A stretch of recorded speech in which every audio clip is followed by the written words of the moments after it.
G'day you mob, Pete here from Aussie English and welcome to another episode of Aussie Slang. So today I'm going to be teaching you some more Aussie slang. The whole point of these episodes is to introduce you to these kinds of slang terms and expressions that are used down under in Australia by Aussies so that when you're here, when you're speaking Australian English or with other Aussies, you can sound a lot more Australian and, fit in. Anyway, today's episode is about the expression at the drop of a hat.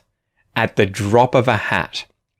Now, if you do something at the drop of a hat, it is that you are doing something and you don't need much encouragement, or maybe you do something really quickly without showing people beforehand you were going to do it. It happened rapidly. It happened quickly. He did it at the drop of a hat.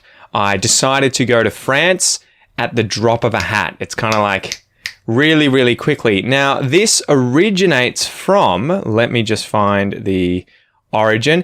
It was in the 19th century when races or fights were going to start. People would take off their hat and either drop the hat on the ground, throw the hat on the ground, or move it downwards quickly to signify that thing beginning at the drop of a hat. So as usual, guys, my challenge for you is to comment below and use the expression at the drop of a hat in a comment of your own.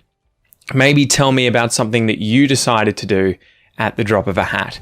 And don't forget, guys, I release a second episode in the Aussie Slang series every single week as well at the same time for premium podcast members and Academy members. If you would like to join up and get more Australian English learning material just like this, go down below or click the card up the top here.